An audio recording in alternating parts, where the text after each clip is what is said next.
यमुना मैया की जय। गौरी गोपाल भगवान की जय। आप सभी आए हुए भक्तों को जय श्रीमन नारायण, जय श्री कृष्णा, राधे राधे, जय गौरी गोपाल। कैसे हैं आप सब? आप सब अच्छे रहें, प्रसन्न रहें, स्वस्थ रहें और सुखी रहें। सदा भगवान की करुण कृपा आप पर बनी रहे, करुणा बनी रहे। हमारी श्रीमती मैया कुसुमलता अग्रवाल जी परीक्षित बन के कथा सुन रही हैं और अपने लोक परलोक को सार्थक कर रही हैं। और आपके पुत्र बड़े अच्छे हैं कि आपको कथा सुनवा रहे हैं। माँ बाप की सेवा करना, माँ बाप को भागवत सुनवाना, माँ बाप को तीर्थ यात्रा कराना, यही पुत्र का धर्म है। और हमारे श्री अनिल अग्रवाल जी और आपकी धर्मपत्नी वीना अग्रवाल जी, जूली अग्रवाल जी और सुनील अग्रवाल जी, और आपकी पुत्री सुनीता खेतान जी और नवीन खेतान जी, विनीता सराब और राजेश सराब जी। साबरमल अग्रवाल जी की स्मृति में आप कोलकाता से आए हैं, बागमारी रोड रेंट्री अपार्टमेंट से हैं और प्रेम से कथा सुन रहे हैं परिवार। तालियां बजा के मैया जी का स्वागत करें कुसुमलता अग्रवाल जी के लिए और पूरे परिवार का बहुत बहुत स्वागत, वंदन, अभिनंदन। साथ ही हमारी मैया श्रीमती मीना शर्मा जी, अणिमा शर्मा जी, सतीश शर्मा जी, विजय लक्ष्मी शर्मा जी, हमारी मैया श्रीमती मीना शर्मा जी ने भी भागवत सुनकर अपने पितरों को, अपने परिवारजनों को धर्म से जोड़ा है। एक बार तालियां मैया के लिए। आपके पुत्र ऋषि शर्मा और राम भगवान शर्मा जी, मनीष दीवान जी, और आप रायपुर छत्तीसगढ़ से हैं, सखाराम तिवारी, स्वर्गीय कावेरी तिवारी सिंधौरी जी, सिंधौरी वाले जी की स्मृति में ये कथा का आयोजन है। बहुत बहुत सुंदर स्वागत आप सबका। साथी रेखा मैया हमारी श्रीमती श्यामवती बाई, दुलारी बाई जी, रेखा मैया जी ने भी भागवत की गंगा में अपने आप को डुबाया और अपने लोक परलोक को सार्थक किया। तालियां बजा के मैया रेखा मैया का पूरे परिवार का स्वागत, वंदन। आपके पुत्र अरविंद जी, लाजवंती तंवर जी और दीपक सिंह जी, प्रतिमा चंदेल, सुनीता स्वीटी जी, राजेंद्र गहलोत जी, शोभा गहलोत जी और कोटा रायपुर छत्तीसगढ़ से आप आए हैं। बहुत बहुत स्वागत सबका। आप सब तीनों हमारी मैयाओं के पुत्रों ने अपनी अपनी माँ को भागवत सुनाकर आपने इतिहास रचा और हर बेटे को यह मैसेज दिया कि हर बेटा अपने बूढ़ी माँ का सपना पूरा करे। और बूढ़े माँ बाप का सपना होता है कि बुढ़ापे में भागवत सुने, तीर्थ करें, परमात्मा का चिंतन करें। ये हर बेटे को अपने माँ बाप को तीर्थ यात्रा करानी चाहिए, जैसे श्रवण कुमार कराए थे। इसलिए हम सबको चाहिए कि हम सब तीर्थ यात्रा एक समय पर, आजकल तीर्थ यात्रा भी समय रहते कर लो। अधिक वृद्धावस्था में तीर्थ नहीं होता। बहुत बुढ़ापा आ जाएगा, फिर आप तीर्थ नहीं कर पाओगे, चला ना जाएगा। इसलिए शरीर में जब तक ताकत है तब तक सारे अच्छे काम कर लो। भजन करो मस्त जवानी में, बुढ़ापा किसने देखा है।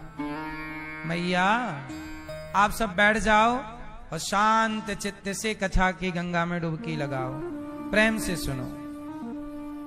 यहाँ भागवत जी के पोथी पाठ यजमान परिवारों ने बिठा रखा है। आप सबका भी स्वागत, जिनके पोथी पाठ चल रहे हैं। अभी 26 मई से यहाँ इस पुरुषोत्तम माह में फिर से पोथी पाठ बैठेंगे। आप भी इस पुरुषोत्तम माह में अपने पितरों को पितृ दोष की मुक्ति के लिए, अपने घर की सुख शांति समृद्धि के लिए ये पुरुषोत्तम माह है, अधिक माह। इसमें भागवत जी के पोथी पाठ आप भी करा सकते हैं, जैसे कि यजमान परिवार यहाँ अपनों के लिए करा रहे हैं, उनके कल्याणार्थ। ये शुभ कार्य है। नित्य यहाँ ब्राह्मणों के द्वारा ये पोथी पाठ होता है। सवेरे 6 बजे से लेके 12-1 बजे तक ये पाठ चलता है। 18,000 श्लोकों का पाठ आपके संकल्प से, जिस कामना से हम कोई अनुष्ठान करते हैं, जैसे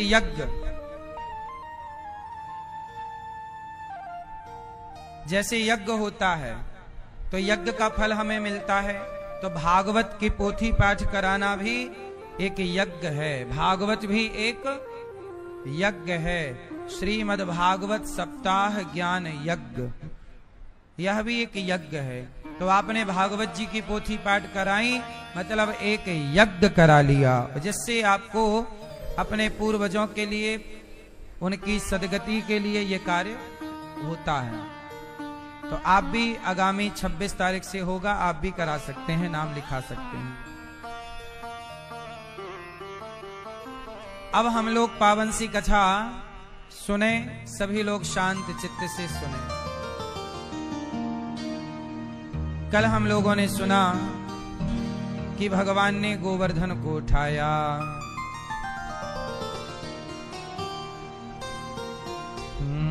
कछु माखन को बल बढ़्यो,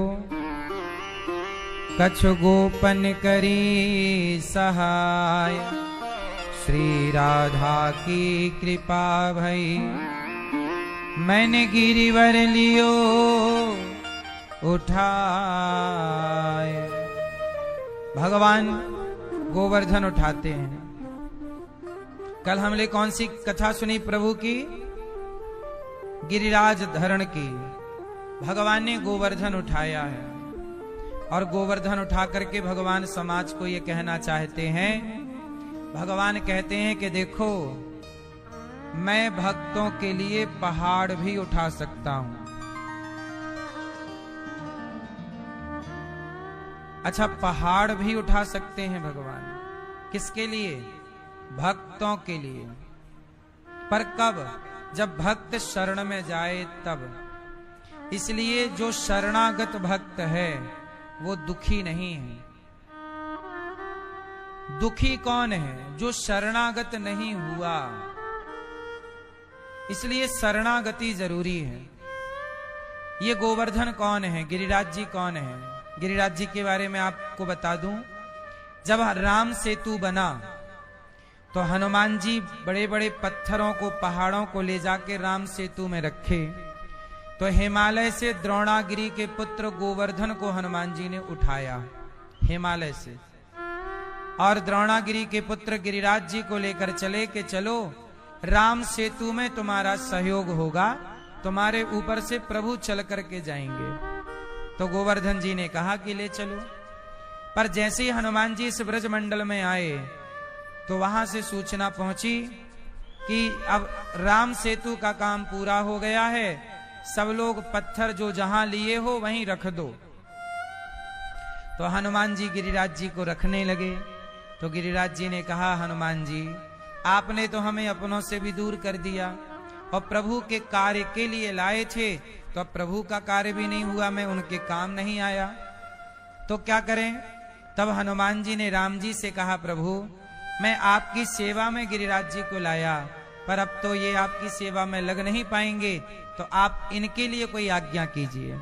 तब भगवान ने कहा कि गिरिराज जी से कह दो कि वो हमारी सेवा के लिए अपने परिवार को छोड़े हैं, तो अब हम उनकी सेवा करके द्वापर युग में उनका